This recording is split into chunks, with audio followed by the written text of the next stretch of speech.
Hi everyone, welcome to another episode of Forget the Facts podcast with your host Stuart Hartree, and today I'm happy to have Luke O'Mahony on the podcast. So thanks for coming on, Luke. Not a bother.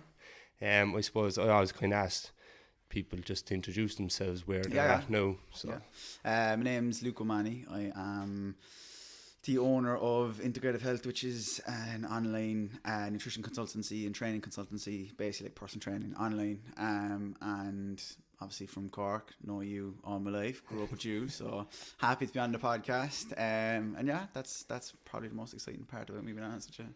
Yeah, and I suppose we were talking there, where do we start from this thing? Because when you know someone, it's quite tough to find a point in it. Yeah. But during the week, you'll start laughing at this. But we won't mention names anyway in these podcasts. But I was thinking the first time I met Luke, and I say he doesn't even remember this one. No, I don't see. You could have told me this now before we started. Go on. So the first time I met Luke, I kind of got into an old altercation where I grew up. Oh, yeah. It's coming back now. Yeah, I remember that. And the first time I met Luke, he was standing behind a fella, and that fella had a broken glass bottle up to me jugular. Yeah, that was interesting. Yeah, I remember that. Jesus Christ. And then we were best friends. Luke came on my side then after that. Yeah, I chose the safer option. Yeah. But I suppose if we start back at that time, kind of how we met and stuff like that. The colourful few years we had in our teenage. Well, I suppose we were always from the same area. Like, I mean, you lived up the road from me. Like, but then I suppose it was like when we were growing up in Douglas and Grange and stuff like. There's a lot of people hanging around together. Like, like you've always known. Everyone kind of hung around together, like, back in this area, going to like Douglas Park and stuff like that, like, and there was a lot of people, but like then through, like the close lads, meeting them and stuff like that, started hanging around together, and it was kind of the four of us for a good bit, like, and then there was all the other lads as well, and yeah, that's just kind of started. That was back in, like, geez, I said I was, 26, that was... I think we were 13, 14, yes, that's a fucking long time ago, like. Yeah, it's funny. Jesus Christ. It's weird how things change, don't it? Yeah, Jesus Christ, that's weird. Yeah. But I can even remember there when we used to be meeting up back in those days, and we'd have 80 people out. On a massive session. Yeah, easily. Yeah, I'm going down to the back of Park and down the ramps and stuff. Yeah, Jesus, that a lot simpler times then. Yeah. That was good. But did you always are big into the health and fitness and stuff like that? Was that part of your life back then, or wasn't even there? Or well, like, as you know, like, sure, like I was back like early, like 13. I'd say like fitness wasn't thing, but like, myself, I grew up like, I grew up like slightly heavier, like, before I got in, like, one of the ways we knew each other as well through Thai boxing, because we used to go train there, like, and we both used to spar, and like, I fought a few times and you had a few like goals and stuff like that.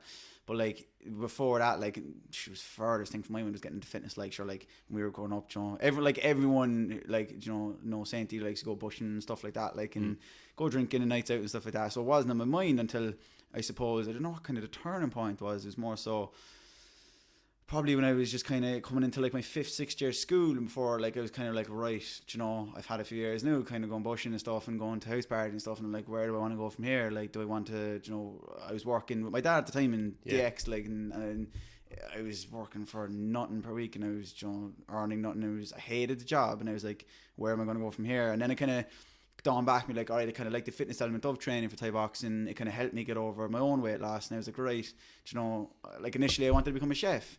And I was like, I kind of just want to become a chef because I like food. I can't cook for shit. So I was like, that's not going to work out. But then, I just kind of enrolled for a different course and stuff. And I eventually kind of just got more into training. Then we used to go up to Ankle Gym and stuff like that. Like, and it just snowballed from there then. Like, I kind of got away from, I just kind of grew into it more. Like, and that's how I started really. But it was never a part of, I suppose, my identity or anything when I was younger. Like, Yeah, and I think we kind of were in that time where... our generation were at the right age to go into that industry. Was just starting to lift off.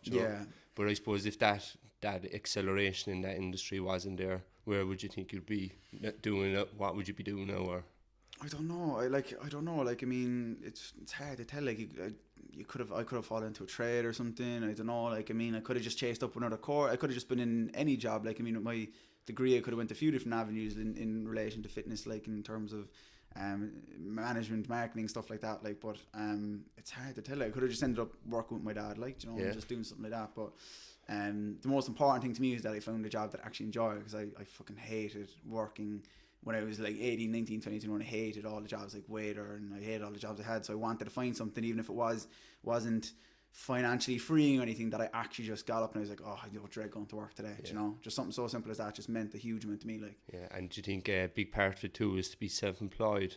That ownership of it. Yeah, well, actually, funny enough, like I never wanted to be self-employed, like ever.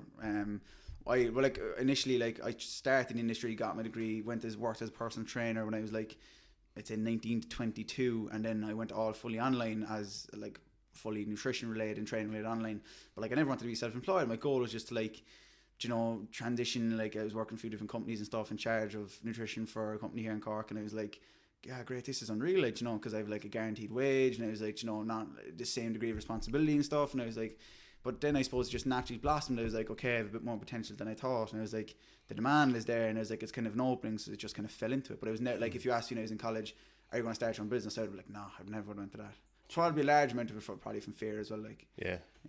But I think it suits you though, because as we spoke there about growing up, like we were wild, no one could tell us what to do, you know. Yeah. So, and like fuck it, I hate work for people, but I think it kind of suits that kind of personality.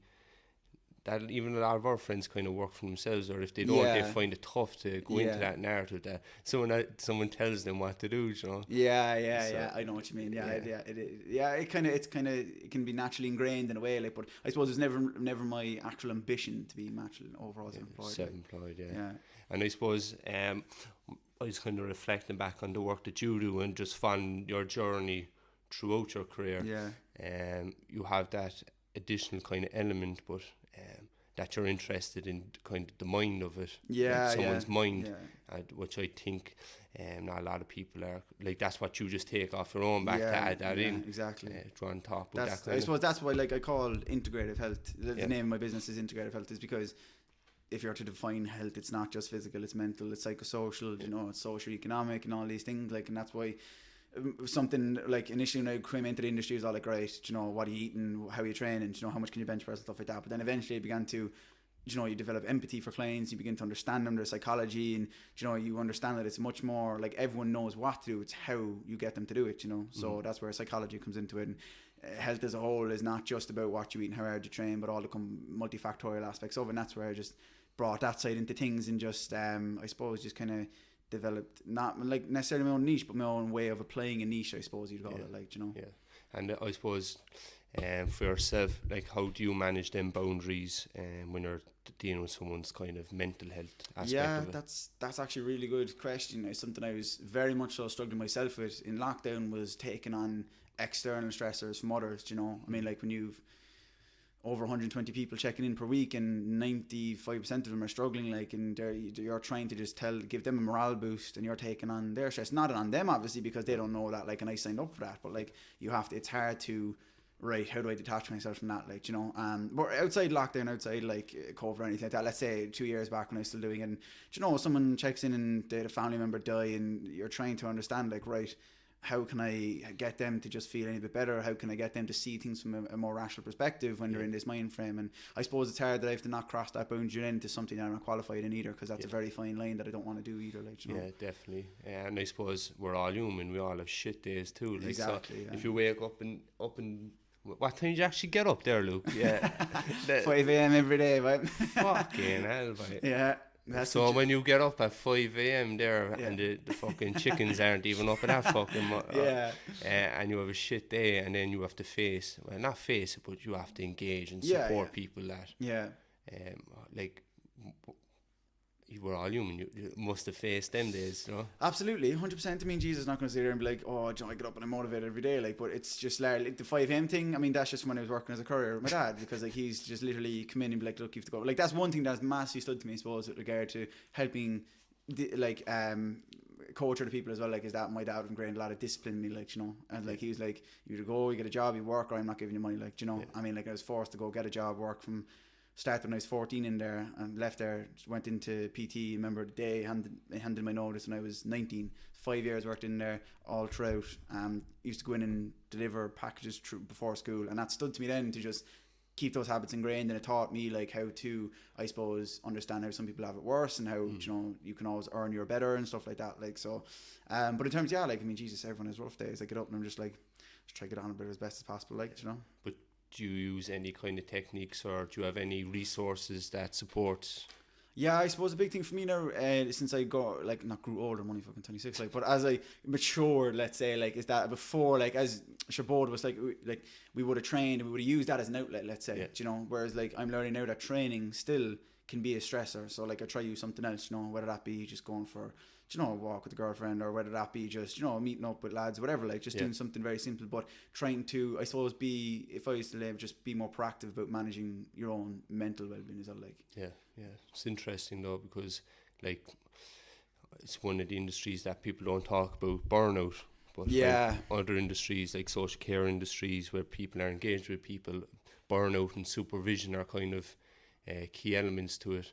So like, you don't avail of supervision, or no, I don't. No. It's interesting though, like that you're not burnt out, you know, because if you have 120 people, man, that's crazy, isn't it? Like, I keep my numbers at about just over 120, and like, Jesus, I mean, fucking, like, it's not like no one person is a nightmare to deal with, but it's like, you know, like, you can't, someone could check in and they'd be like, this week was great, and another one check in and be like, you know, my dog died, I crashed my car, I hurt my back, and you're like, fuck, how do I help this person just get through this week now, you know? Again, within the fine lines of what I'm able to coach with, you know, with their nutrition, with their training, with their sleep, with their psychology, with their rational thinking, with just how they're applying themselves. And then it's very, you take that on easily, like, you know, so it's just about detaching yourself from that, like. Something that I'm always interested in, and I suppose it's a chapter in my book, is obsession with numbers. That we have a society that's obsessed with numbers, and I think this industry is a good kind of example of it, where everything is like quantified by numbers. And where do you think that came from, and how did that start? In terms of the fitness industry? Even just like counting steps, calories. It is very it's objective and it's quantified, like, to a huge degree, like, but I suppose it started off because they're metrics for assessment, you know, like your calories is a way to track your nutrition, your steps are a way to track your intake, your weight is a way to track your body fluctuation, your body mass. But it's that people they get too emotionally tied to the actual figure, and they can't rationally think of the detachment of the influencing factor, you know, like, they rely on it. Like, I mean, someone gets obsessed about their weight, they think that when they step on the scales, it's just their body fat they're measuring, where it could be, you know, your muscle mass, your gut composition, it could be that you have your time of the month or something, but they can't detach from that, you know. So it's one dimensional, and it's very emotional based, like, because it leads to a lot of it does lead to obsession in a lot of things. Because I was already speaking to someone recently about the market, like buying stocks, and it kind of relates to this too, where like yourself, who's qualified and trained in dealing with them figures, in recent years, people are able to engage in that sort of, what you say, quantifying it, but not rationally thinking, because they're not trained in it.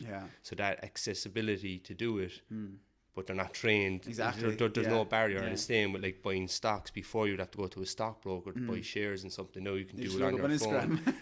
And the people are losing their shit, like, exactly, you know. So, and why do you think that's the case? Like, because there's such low barrier to entry. There's such low barrier to entry in the industry as a whole. Like, anyone can do it, you know. It's probably the same. I couldn't tell you. I have no idea to do with fucking stocks or anything like that. It's probably something I probably shouldn't. I just have no interest in it. But like, I probably should. But like, all I know is that, like, there's such low barrier to entry. It's kind of like the fitness industry. Like, I could go away, read a few stock books, and like go up and then be like, right, here's what to invest in and stuff like that, you know.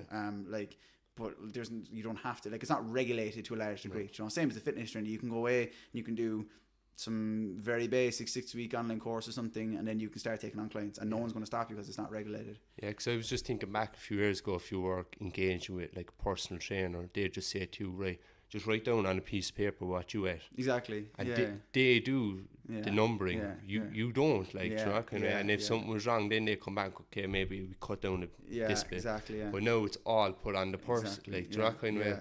So it's a lot of pressure for people, and it is.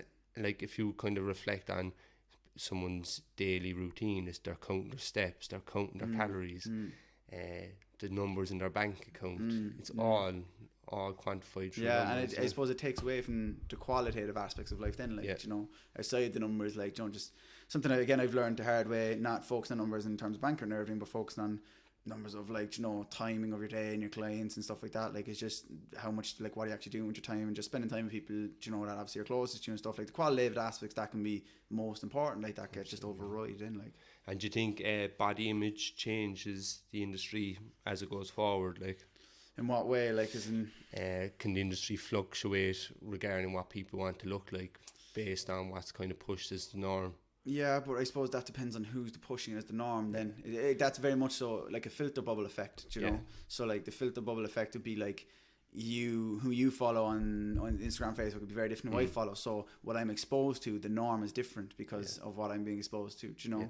And that, of course, that's we cannot deny that's influencing us, like, I mean, especially in relation to body image, because again, it's unregulated and it's largely skewed of, like, lighting angles and steroids and PEDs and all this stuff, like, but it's very easy to get sucked into that dark hole too on social media if you're just following people who are in great shape all year round and all stuff like that as well, like. But can you see that in your line of work, that say if you have 10 people coming to you and you can see that, or one person wants this because they're influenced by that? Oh, Jesus, without a doubt. And how like that must be interesting though, to see that kind of dynamic. Like, it is, like, I mean, you have to, that's where, like, I have a very, I suppose, specific goal setting oriented process whereby if someone comes to me and they're like, look, I want to get to position X because she's there, and I'm like, okay, you have to bring back to why. Do you know, like, why do you value that? What does it mean to you? How is it going to impact your life?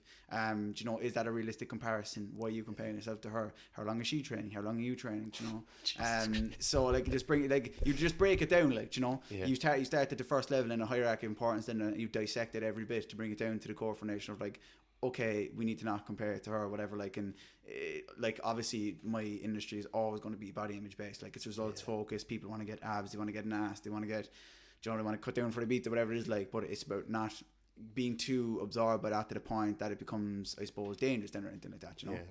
I suppose, and that's something that I've seen and quite interested in is, actually, do you know who I hate by? I was only thinking about it. I was like, where the fuck did this mad shit come from? Like, and do you know what I hate is it Geordie Shore? Is it? Oh, I remember that Jersey and Geordie Shore. Fucking wankers, they started all this shit. I reckon is it? Yeah. That's the American one, isn't it?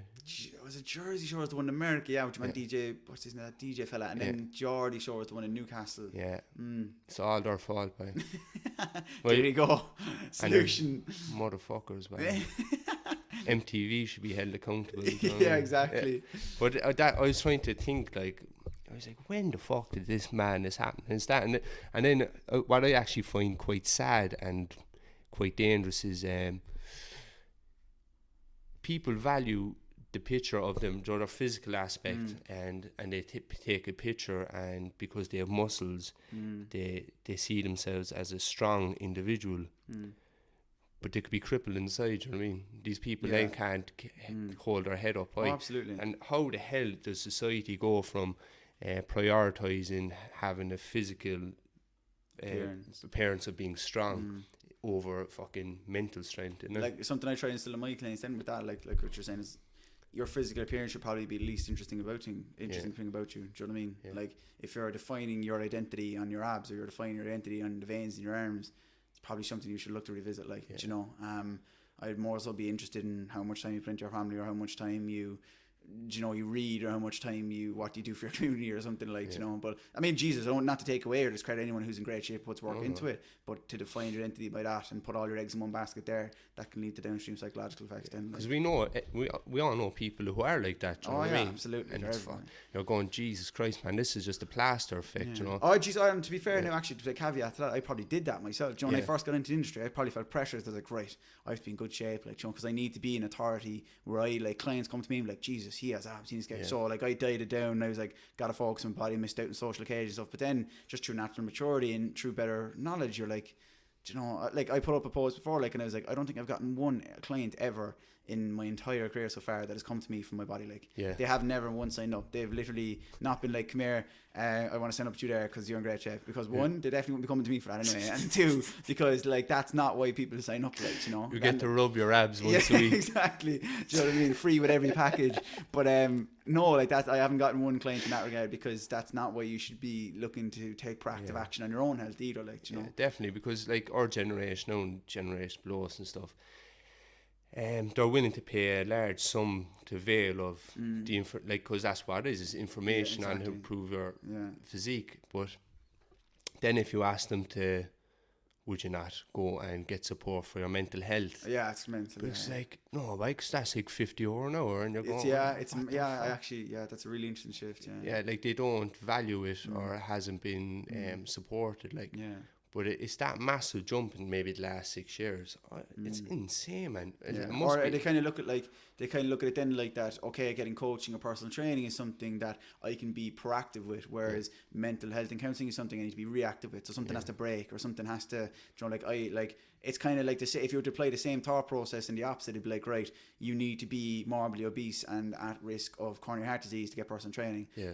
It's the same thought process, like, right, I need to have a broken psychology, or I need to have some type of disorder before I get counselling, do you know? But you think it's the psychology of, right, if I invest 300 quid in personal training, then my body is going to look something, so I actually get something out of investing that money. So I pay that money, then my body changes, then I can expose what I've invested my money in. But if I invest that 300 quid into my mental health, then I actually can't show anybody any of the investment that I've made. So they can't quantify the investment for mental health. I suppose then it's that gratification of like validating it, like, but that's what I was saying like a minute ago, where like you break, like if I saw that in someone, I just break it down to like, largely those type of instances would be driven by an external stimuli, you know, like they're doing it for someone else, not for themselves. So that's what upon first sign up then, like, or first get in touch, you'd see why they're doing it, and if they don't value that goal, you'd either say, look, I think that is not for you, or maybe I can't help you, you need to go somewhere else, because that's where they're probably doing it for the wrong reasons, like. Yeah, because I think it'd be cool, like, because you know how we've all these great scientists and stuff. Imagine if they could like fucking do something with your brain and then show the growth of your brain. Then I say people then be fucking posting pictures of their brains. Like, yeah, my brain looks like this and yours is shit. Get on to Elon Musk there, give him a shout. No, I don't like him. So he can go and live in Mars. All I give a fucking. No, it's really interesting. It's interesting your job, like, because. And we've done podcasts with Joe too. And he kind of spoke about this where.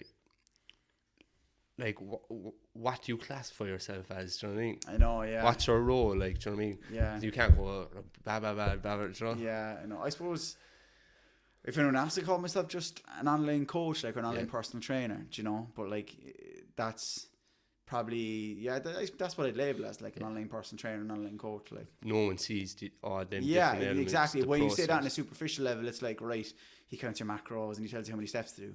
But then, just from the stuff I've been through there, it's so much more there. There's actually the last things I'm looking to before the other things, being honest with you. Like, has to come in a hierarchy of importance. Are you able to do that? Are you in a good state to do that? Like, you know? So it's much more than that.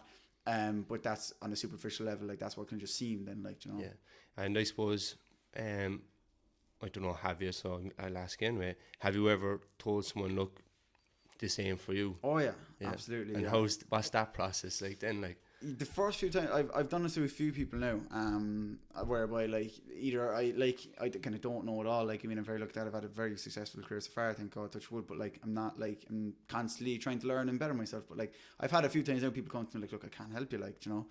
If most of the times it's probably to do with something like eating disorder or something, you know, where like they come to me and it's very, I suppose, because although again it's probably a downfall of the industry in that like I post a lot of physical based results and stuff and before and afters, and they're great for marketing, they're essential for marketing, they built a lot of my business right now, but sometimes they can give off a false image and very superficial, again, like one dimensional, and then someone sees that and they're like, okay, I can do that. But like, I've had a few people now that come to me, I suppose, like, and they're very past eating vegan disorders and stuff, and I'm like, look, you're not in a position to do that, like, and sometimes they value it. It's just what I've learned through, I suppose, going on different courses and learning from people who would be very much so well educated in cognitive behavior therapy, is just how you speak to someone, you know.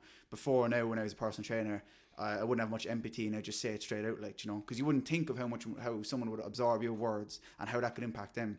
Whereas now I've careful approaching, like, look, in my opinion, and here's how we go about it, like, and you just break it down carefully so that it doesn't actually cause them more harm than good, like, by saying that to them. Yeah, because I suppose there's a lot of vulnerable people in society, and for someone to take that step to ask you for support, and then you say it to them, like, they mightn't ask someone else again. Yeah. So do you find yourself in a position then when you say, look, I can't help you?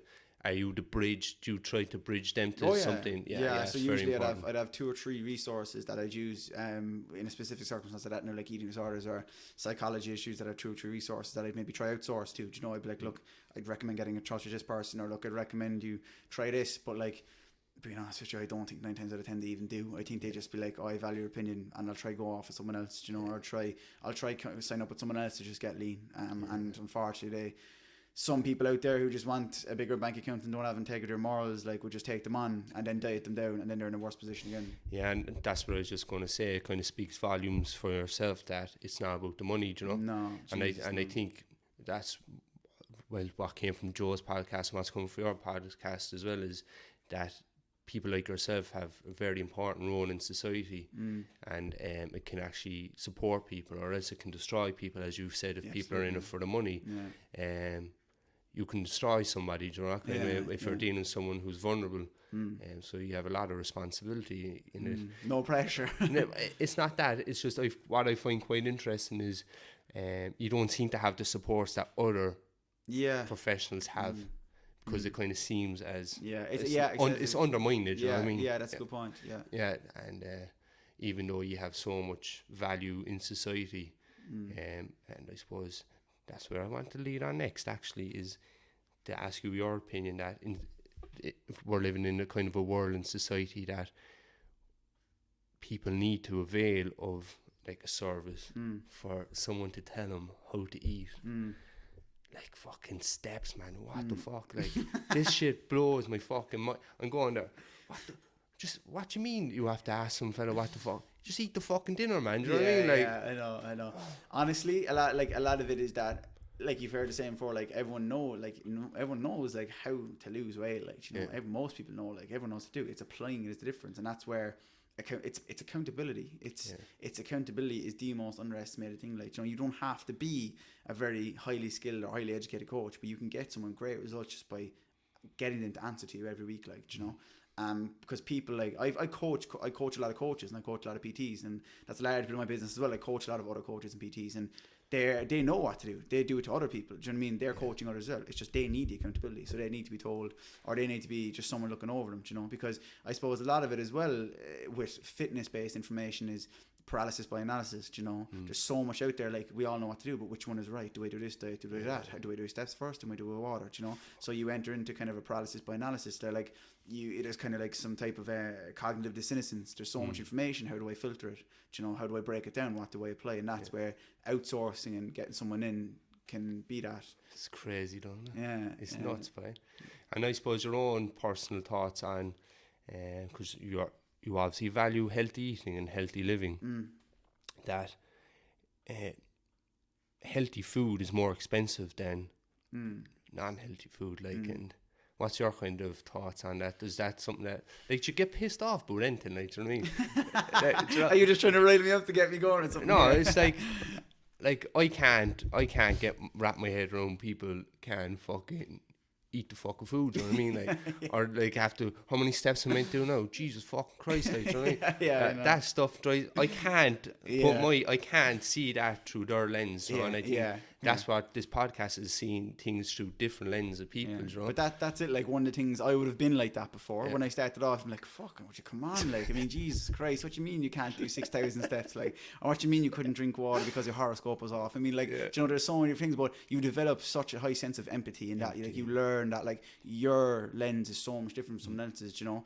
Me telling someone to go do the steps, or why they need to do the steps, it's hard for someone who's 3 kids and a husband who they're not getting along with, and bills coming through the door, that steps is the last thing on their list. And you know, there's so much even psychology behind those things, like that. You just develop that empathy as naturally as I just got to, like, if I've coached over 100 people every week for a few years, like, I've coached thousands of people, you know, like, in many different personalities, many different backgrounds, many different characteristics, and you learn, like, how they all interpret these things, and then you get to understand how you can apply that going forward to similar types of personality traits and stuff like that, you know. And I think that's what I was trying to get at is isn't it scary that we live in a society where everything else is put first besides the health and well-being of yourself regarding even eating and steps. Like if you go back to cave people, like their main concern was, right, I'll get up and I'll kill something and I'll feed the family, do you know?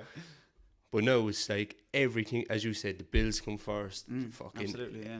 And like the hierarchy in needs, like I know we have a housing crisis that even plays into it too, but even people don't have the time to prepare a dinner anymore, man. No, they don't. Absolutely. I coach, like, I just had a 2 new clients recently come to mind in that regard, like, and they genuinely struggle to even take time to spend with their kids, like, you know, or just cook a dinner at home, like, you know. So, like, they're not even training, like, so I can't even get them to do steps of training, like, and that's the type of people that I want to help, because you just learn so much from them, like, you know, like that, like, it's grand for me, or maybe you, like, who would be able to, like, but yeah, it's mad how it's just so bottom of their priority list that it's almost like they're just surviving, like, you know, just trying to survive, like. No, but I even think it's not easy for me too, but I just have this moral standing that no job or money is going to stop me making my fucking dinner, like. Yeah. Do you know what I mean? Because like there's something crazy there, like. Yeah, they're like, it's fucking nuts that.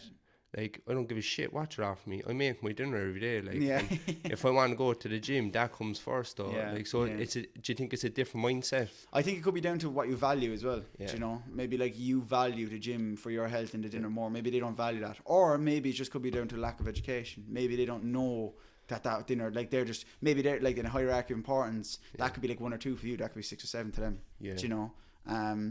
Especially when I suppose you have, you know, dependent children and stuff like that, or a very, very high demanding job of self-employed, and your business is at risk, especially in current times like that. Do you know, cooking your dinner, you're going to get whatever needs be to get that job done. It's just, do you know what, it's a necessity. It's something that you're just surviving, you're not thriving with, do you know? Yeah, because what I see is private health insurance. The difference between private health insurance and the government regarding to their approach to this industry, where private health insurance have wonderfully figured out, because they're not that stupid, that if someone who are getting private health insurance is availing of health and well-being services, that they're probably going to profit more often, because they're not going to claim through illness.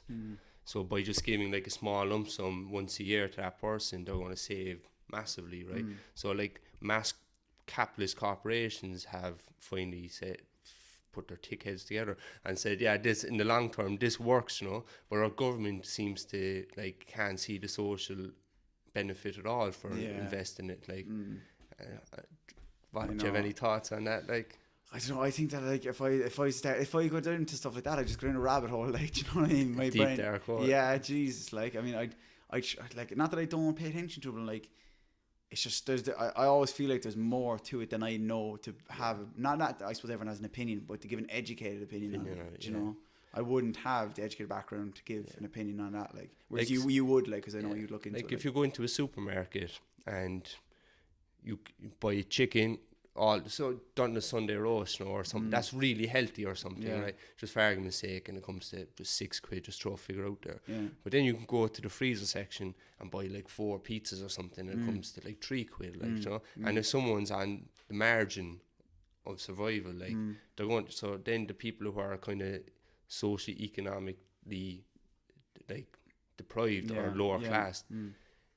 You're going to make them then less healthier, you know? So it's like a constant vicious knock-on circle. In that regard, yeah. Like, I mean, that's where, you know, obesity now, like, and people who are defining obesity is just like, it's just down to energy balance, and it's just down to you need to eat less than you move, but it's not about that, like, because, like, if you're from, you know, the depths of Russia and you're living in a ghetto or something, or if you're from a high-class area in wherever it be, you're not having the same socioeconomic status. You can't afford to maybe eat as well. And you could, like, you know, you could maybe make better choices and stuff. Yeah, but like, you're not thinking that way when you're trying to survive. What that means, like. So like, even someone who's classed as socially deprived, you know, they could have all the best interests for their health and well-being, but they actually can't. They can't do it. Like, exactly. Yeah. So do you think that's where like policies come in to support and tackle that?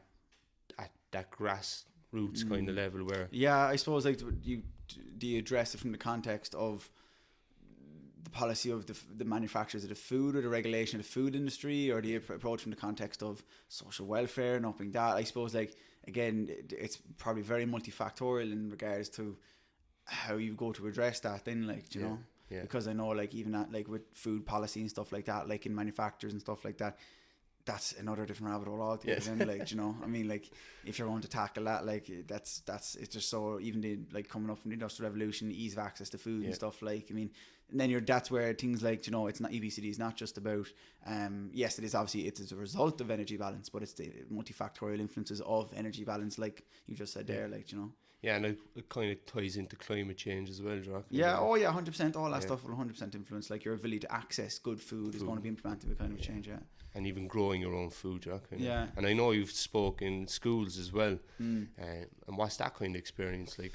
Very good, yeah. Like, one of the best things ever happened to me so far, like, like, kind of, I suppose, highlight of my career so far is getting back asked to give a guest lecture to my college course, like, and that was unbelievable. But, like, I've talked to my own school, Douglas Community School, 4 times, different weeks, their tech week and career week and stuff like that, like 4 to 5 to 6 years, and I've given a few different schools around Cork, and it's great, like, because, you know, like, I don't try going there and be like, oh, I'm this fucking guy who's coming in trying to tell you what to do, and I just trying to, I suppose, just maybe trying to put myself in their seat from when I was to where I was now, what I maybe do different, what I learned and stuff like that. And then just, of course, part of that, I was just trying to teach them how to look after their health physically and mentally, like, as part of a student, like. But it's probably one of the most rewarding things is giving talks like that, like. Talks, giving back to where you came from. Exactly, really. Yeah. Like, I mean, I remember getting asked now, would I go back by the principal at the time to give a business talk to the 5th and 6th years of my secondary school, you know, and, like, that was, I suppose, extremely humbling and rewarding, like, to get asked to go back and do that, like, you know, because, again, I wouldn't have been, like, gotten all A's or anything, like, but to come back and they, I suppose, value where I'm at now and see that and want me to, I suppose, teach in that regard is very humbling, and, like. Yes, very interesting. I suppose that's what we raised with Joe too, is, isn't it? It's kind of interesting to see that a school that is there as an institution of education has to seek that outer person to provide that education. It's a dynamic that's extremely interesting. And one that I question, why in the name of God do we have PE teachers and CSP teachers? Yeah. Like, I can't even remember what CSP was. Oh, it's fucking bullshit, really, government and all that. Like, yeah, I can't even remember what that was about, Jesus. But, like, do you know what I mean? You're kind of going, what the fuck? What are you doing, like? Yeah. I think you should go for T-shirt, to be honest with you, the way you're going for this podcast. Nah, definitely a shot in there. No, but, yeah, there's massive failings in society when it comes to it. But, like, when you're speaking about mental health in schools to young people, what is there? Can you see a kind of shift in the dynamic of the group? Yeah, or I suppose the biggest thing for, like, what you'd see in schools now, given talk and stuff, would just be social conformity, you know. Yeah. That they fear anything against the grain of what their peer group is doing. Like, I would have done, like you would have done, like, well, not you were a bit of a fucking lunatic, but, like, no, like, but, you know, like, if you're, all you have to do is go down to Douglas on a Saturday night and look at what any lad is wearing, and I can guarantee you it'll be all the same, you know, because like, social conformity is a huge influence, like, that's everywhere in the world, you know, if you go into any culture or any subgroup culture, like, but it's when you give talks to them then, and, like, they're asking about careers and stuff, like, and they're asking about, you know, getting into fitness and stuff, and, like, you know, then probably getting a slagging off their buddies and stuff, like, and that makes them maybe be a bit retentive when pursuing something they're passionate about, because they're fearing going against social conformity or something, you know. It's fucking mad, by now. It's one thing I could never understand either. Yeah, like, I remember when I gave a talk in a school, and I think it was a 4th year group or something, and the guy asked me a lot of questions because he was just afraid to ask them in the class, you know. Fuck. Yeah, because he emailed me a few questions. I told him he could email, but he didn't want to ask him in the class because I'm sure he said that, you know, he didn't want to be slagged by his mates or something, like, you know. Yeah, and I think that's another thing too, where, like, an education system, it's not facilitated for people to feel safe in, and like, you compare it to a U club where people go to U clubs and they will open up in front of groups of their peers, but the person facilitating the U club makes it feel safe, like, the education system has never figured it out, really, have it? Like, it's just drill in whatever them stupid books tell you, you know what I mean? And they don't take that holistic approach that, like, that you look at it, you know what I mean? Like, right, Tommy or Mary's coming in to do maths there, but the night before they're cutting themselves. So like they don't give a fuck what algebra is, you know what I mean? Like do you know that kind of way, and the education doesn't see that aspect of it. It's I know what you mean. Yeah, and it's crazy, like and I suppose I would have seen a lot of pushback from schools too, and I'm wondering, do you kind of get that feeling too when you say, oh, I talk about the physical health and the mental health? What is the kind of, is there a shift in the kind of welcoming when you start talking about mental health? From the school or from the students? From the school. No, not really. No, I'd never get a pushback anything like that, because again, I'd very much so stay in my own lane. I wouldn't try to talk about anything that I wouldn't be qualified to or anything like that, or that could be dangerous. But like, just giving very practical tips in line with physical health, like you know, just minding yourself in general, like you know, stuff that maybe they would or wouldn't know, but like I wouldn't be going down deeper routes that would be outside my scope of practice, because that would just be non-knowledgeable then. Like I couldn't do that, like you know. Yeah, but I suppose, as you said, you're a young man yourself, and you can be supporting someone who's quite older with you, and do you ever feel kind of uncomfortable that maybe someone's telling you something and you're going, fuck, boy, you're 20 years older than me, do you know? Like how does that relationship dynamic kind of work, do you know? I suppose like one thing I try with my business or coaching is like I try to build up a very good relationship with my clients, like you know, to the point that like I'd slag them off of like, you're a fucking langer or something, do you know what I mean? Like, or I would have like, I'd take the piss out of them or something, like, but I can still draw that line of authority, I suppose, in regards to getting them where they want to be. If they're like, I'm having a slag on them or whatever, and then it's like, look, no, you need to cop on to this week, you know. But like that relationship then sometimes maybe allows them to have more investment in the process, and maybe they open up to you more. And I suppose I just take it on board as like, maybe I try to obviously help in regard, but not take it on myself, like, you know. But I understand what you mean, that like you can easily, you know, they would open up to you more, like, and stuff. They might tell you, you know, even stuff like family issues and stuff like that, like, and obviously you have to be careful how you word that stuff, how you give advice to them then, like. And can you leave it at the door at the end of the day? I don't know. I don't actually know. I actually don't know. I'll be honest with you. I mean, like, if you ask my girlfriend, she'd probably say no. Like, but I don't think I do. To be honest with you, I still probably struggle with that. Like, I mean, I try to, and I probably think I'm better in it than I am. Do you know, like, I know, like, that if I have a stressful day at work, or I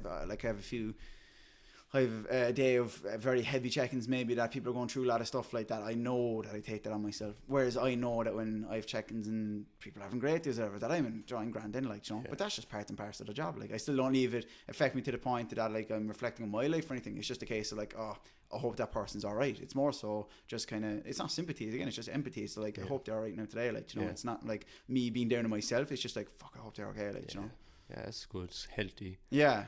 And I suppose, you know, if the day ever comes that like a body image is kind of overweight, you're fucked, really. Aren't you? Gone straight out of business. Then I'll follow up the chef route again. That'll be a good route for going in. Yeah, exactly. Which is 30,000 calories. Yeah, exactly. People will probably need to know how to get that. I could get more sign-ups then. That'd be good, man. Yeah. So we'll start a social movement of changing body figures just to make it more fluctuating. You know? Yeah. Good profit there. Yeah. And I suppose. Yeah, we never got to it, but I suppose just going back a bit, as you say, I like to always tap into characteristics of people, and we kind of spoke about where you are now. And I suppose when we grew up, I kind of say it was madness, you know, at different times, you know, big group of us, drinking, fighting, everything. But out of that big group, we spoke about it. You were the only one who naturally transitioned into third level college, and so really interesting to see like, did you have a pair, like, did you hold someone on a pedestal growing up, or was there an influence into your life that kind of pulled you on one path, even though like you must have been at a crossroads, you know? So like, what pushed you? If we all went one path, you went there, so there has to be something there. That was actually probably one of the most difficult parts of my life, I'd say, being honest with you, was that, like, you know, when you were all still going out and stuff and going to town, like, I was fucking studying thermodynamics at home, where I was trying to get into like the pathways of gluconeogenesis on a Saturday night, like, and I found that very difficult, like, you know. But like, I knew that, like, as I said, when I came to, I'd say, just kind of second year college, and like, when I was still going to enjoy, like, I wasn't a hermit, like, you know, I was still enjoying college, I was still going out, like, and all that, sure, we still had nights out, like, but I was more so that like, right, I have a choice here, and that like I know I can graft for a few years and I can try get to her, I can try go down a route I'm kind of feeling passionate about, or I realistically I will end up in a job I don't like, or I'll end up just going down just a very like just route I don't want to go down, like, you know. And I wasn't for the sake of like financial freedom or anything, but like again, I don't come from high money or anything, you know, like not that I'm broke or anything, like, but Jesus Christ, I mean, you know, my dad like didn't have a high end job, mom didn't have a high end job, so I was like, my dad always pushed me to like, look, if you're like, you either go out and do it because I'm not going to give a shit, like, you know. So like he taught me from young age, like, you know, he stopped giving me pocket money and stuff, like, and he's like, go get it yourself, like, you know. And I that kind of ingrained in me going up there. I was like, right, I'm going to have to work for it, like, so I'm going to have to put in the work. But what gave you that value on education?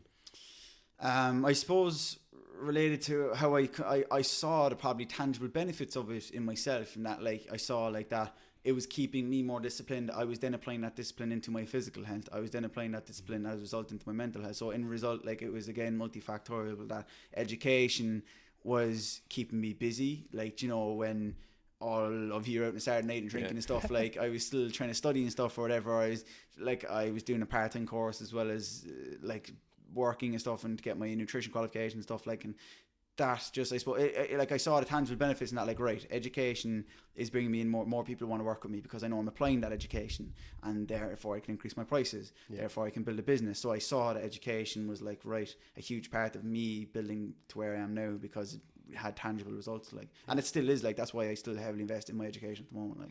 Yeah, it pays to be educated, doesn't it? Yeah.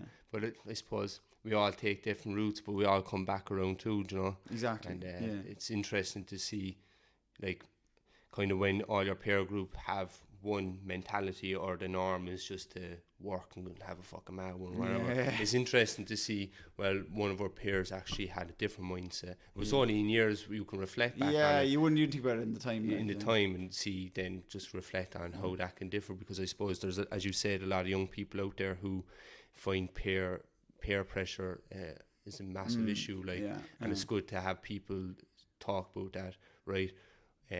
My peers were doing one thing, but I chose my own path, but it didn't mean I had to burn bridges to do it, you know, kind of. Yeah, like, I know what you mean. Like, I had a saying that I always used to say, like, in that regard, and like that, I used to say this when I was talking in school, is like, conformity kindles potential.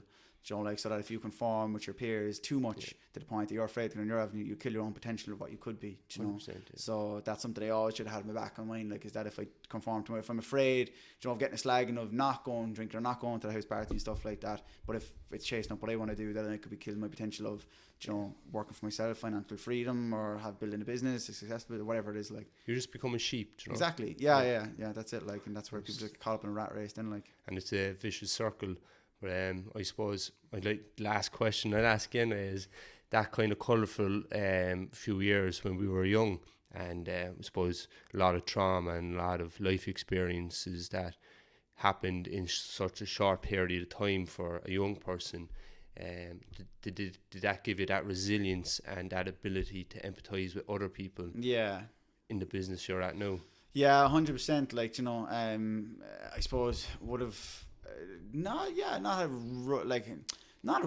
goes through shit in life, like, but I've been, like, we've all been through shit, like, but some stuff growing up, like, would stand to just develop emotional resilience, like, you know, like, been through just some shit that would just allow you to just develop that mental capacity to be like, right, I'll get through it, like, you know, I'll be grand as bright as day is here, like, you know, and everyone has their own personal stuff, like, in this, but yeah, growing up definitely 100% stood to me to be like, understanding how different people cope with those things, you know. And although there was probably times where I was like going through stuff like that, and I'm sure you were saying where, like, you probably think it's the worst thing ever, I do think it would stand to me, right? Like, that's what I was going to say is, Joe, when someone's going through something very traumatic and they think, fuck it, this is it, like, it's never going to get better, and then, Joe, you have some friends be like, it's grand, and they can read through your fucking bullshit, Joe. When you have someone stand in front of you going and they tell you it's grand, it's just like a psyche thing going, this fella knows it's going to be alright, you know. So that ability to actually go through something where you think, fuck, this is, mightn't get out of this, like, but then you know, like, I'm not going to die from it, so, you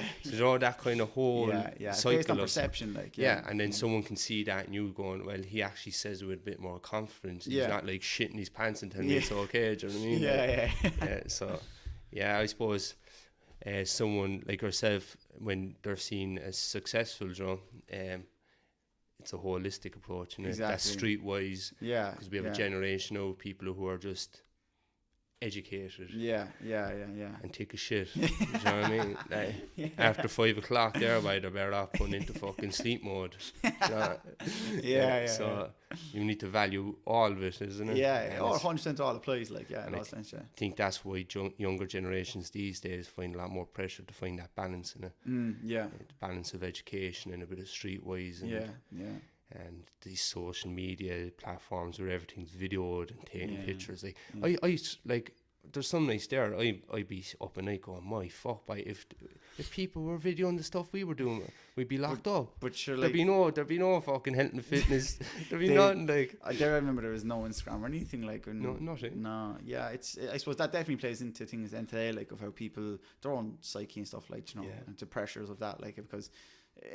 We might still feel the pressure of it now, but geez, you're a lot more mature and you don't maybe see it in the same lens they do, like, you know, and then you can see how it's playing into things like mental health and stuff, like, which is crazy. And like when yesterday was over, like, it's not like then you go into Monday and they say, here's a video of you yesterday. Do you know what I mean? No, it's weird. You're stuck then, you're constantly being stuck, and it's insane pressure, and that pressure must apply to you too, though, being on Instagram, that kind of. Yeah, like I probably said before, like if it wasn't for this industry, I don't know what I'd be as active on there. Like, I mean, it's not pressure, but it's like I suppose a big part as well is I see that how much I've been able to help some people online. Like, I don't have a huge following, but I've generated a good, I suppose, presence in a way, without sounding like cocky or anything. Like, but presence where I know that people have taken like education from what I put out and applied it and gotten change, and that's all I want to do, like, you know. So if I can do that through a mean, or if I can do that through a means of social media, then geez, I'll use that absolutely. Like, but I think a traditional business of